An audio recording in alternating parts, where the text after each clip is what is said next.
Yeah, me now. Yo again. Dakati mageta yenda. Vame bakafane kundiseka.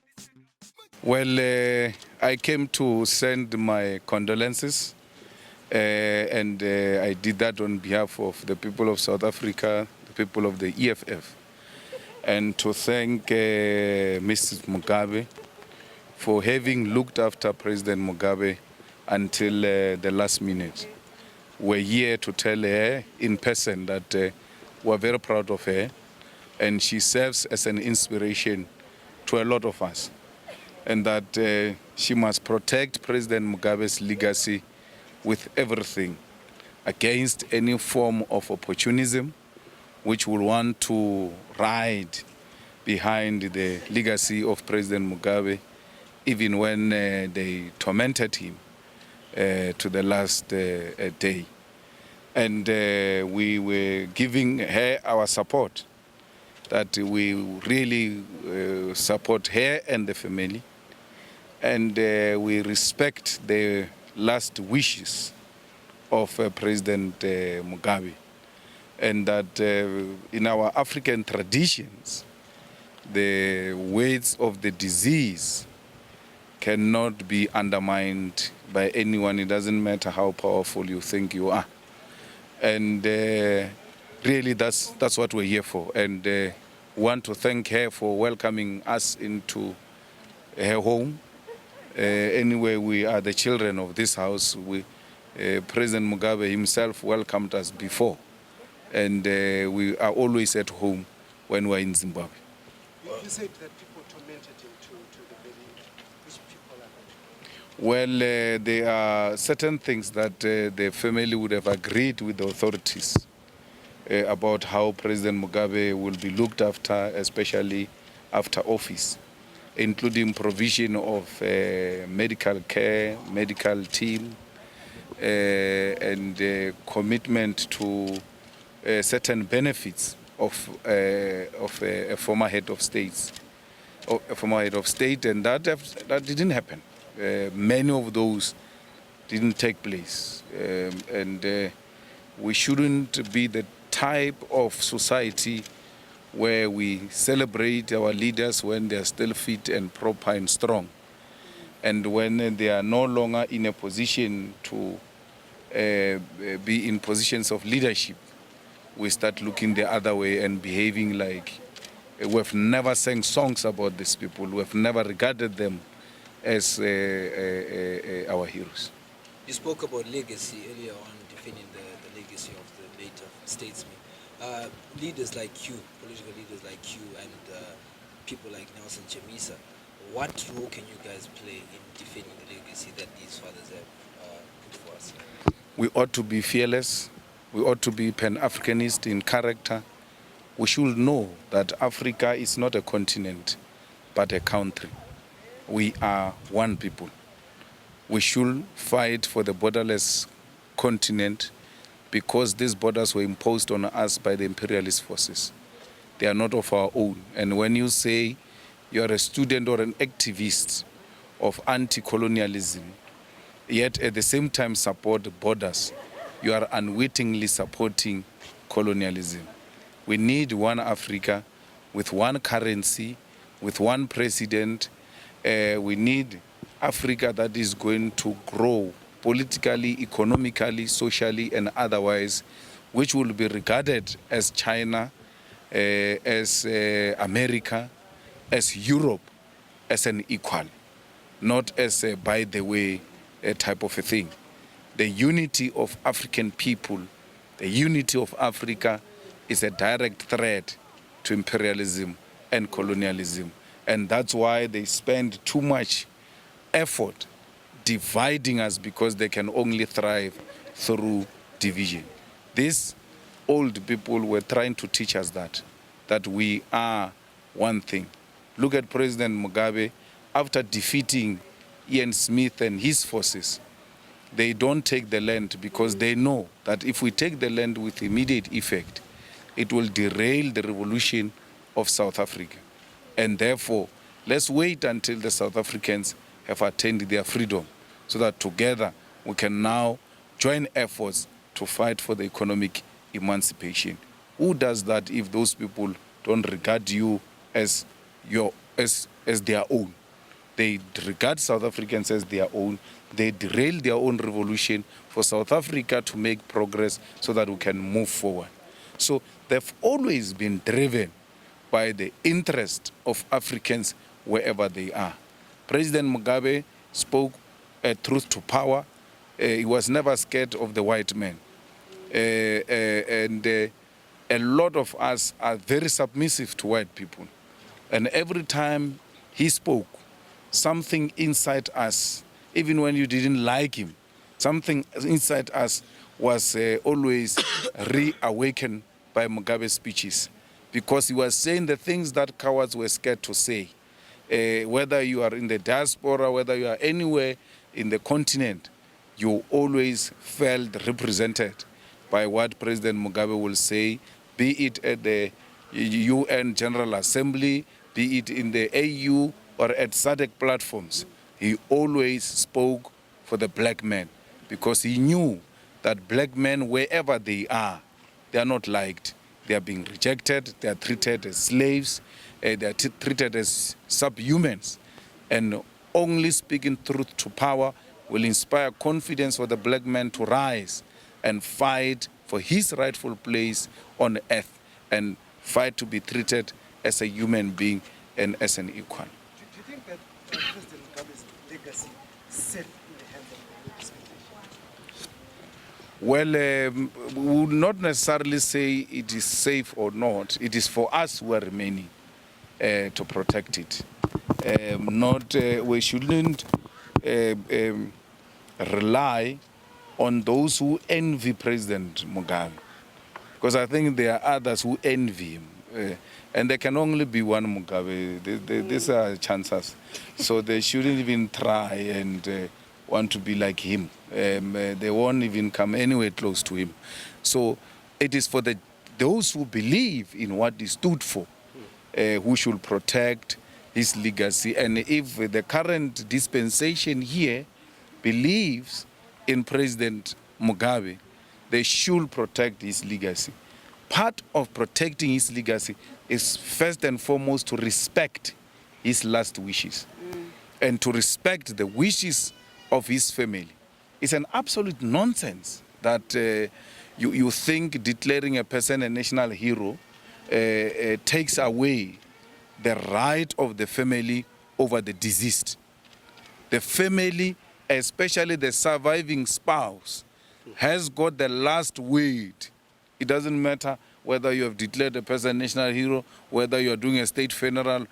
Every little detail of what you want to do around a dead body should be consulted with the family, particularly when we are Africans. And there is a very strong surviving spouse here, which is not easily shaken by arrivalists. So they ought to really respect her and respect the wishes of this family. Okay. Wait, is there any lady? 2017, do you think South Africa in particular and the African Union could have played a different role in stopping the military coup that overthrew President Mugabe? Once there is a military intervention, how you intervene becomes very important, because it can worsen the situation. That's why in most cases where there are military interventions, we as diplomats, you wait and see and advise from the sidelines until the situation is manageable to a point of intervention. None of us here says President Mugabe should have left office with a coffin. We all wanted him to leave.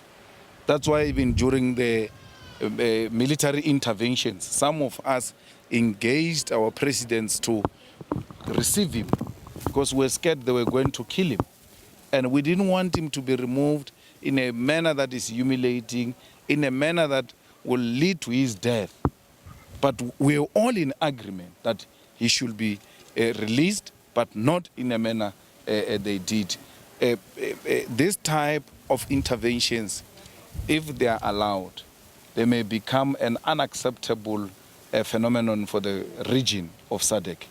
And we shouldn't allow a situation where the military interferes with the political affairs. The military must always be in the camps and allow the civilians to deal with politics.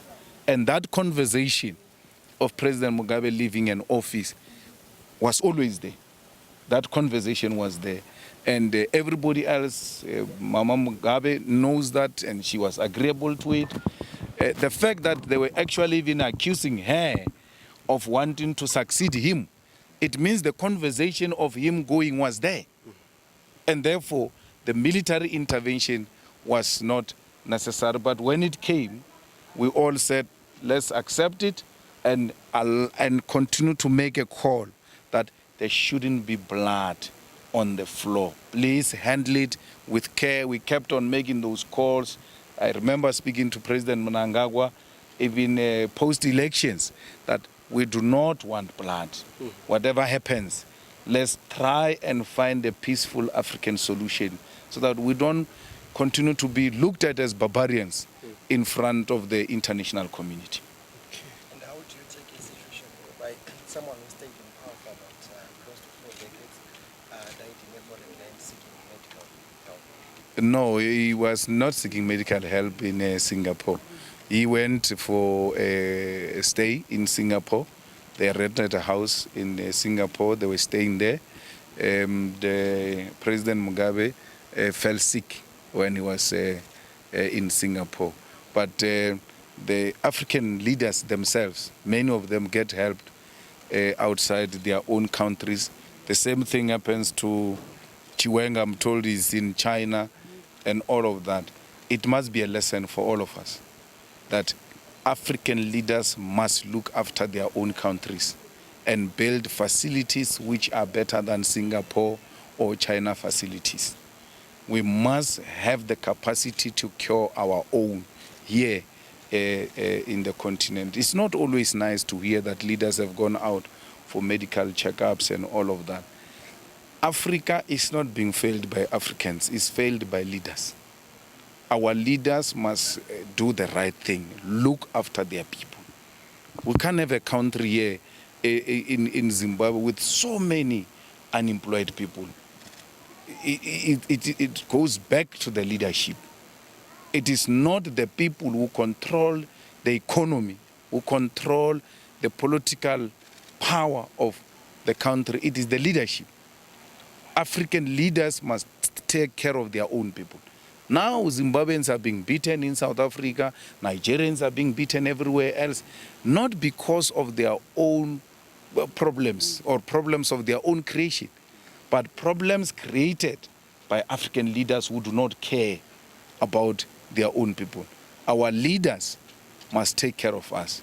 No leader must go and get help outside, unless if you are taking your child to one of the best universities with a rare skill which we are trying to acquire and bring back to the country, and not only your child but even children of your country taken to the, Cuba to go and get medicine, to learn medicine, to come and become doctors here. But if it's not that, then there's something wrong with all of us. We ought to take care of our own. But with President Mugabe, you must check the facts, plus you're holding SABC mic. So it's very important that you check the facts. I mean, I'm in Zimbabwe now. I can fall sick now, and then I'll be taken to a hospital in Zimbabwe. And then some journalist is going to say, why was Malema in a hospital in Zimbabwe? But I went to Zimbabwe for a different reason. Unfortunately, the old man fell sick, and this is what happened. You speak about leaders in Africa. Do you think that SADC is playing the role that it's supposed to play? There's no such a thing. SADC, there's no such a thing. AU, there's no such a thing. It's a group of old people who protect each other. They don't protect the interest of their people. It's a club. It's a gentleman club. They don't care. They don't call each other out. So They are unable to say, you are wrong here, you are wrong there, and therefore this is how we need to fix it. And the way forward is that the youth must take politics serious. The youth must participate in politics. The youth must lead. Because most young people, have left politics into the hands of old people who have nothing to do with us. AU has got a plan called 2063. And those people won't be there in 2063. That's why they can say 2063. They won't take responsibility. So we, the youth, who must stop suffering from political apathy and take the future into our own hands. That's how these structures are going to function, because we know that if we fail, if we say 2063 now, and we fail, we'll be held accountable in 2063 because we'll still be there. But our leaders won't be there at that time. Young people must start reawakening themselves and take politics serious. When it comes to voting, they don't vote. When it comes to political participation, they don't participate. They have given themselves into other things other than what matters, which is politics. If you go into America, if you go into developed countries, they take voting very serious. Here, we have to beg people with material to go and vote. If you don't cook, if you don't give them T-shirts, they will never go. I mean, what type of an attitude is that when you know that this is what is going to decide whether I'm going to have a clinic or not, whether I'm going to have a school or not? That affects your daily life, but you treat it as by the way, the youth of Africa, not Zimbabwe, the whole of African continent must wake up and take charge.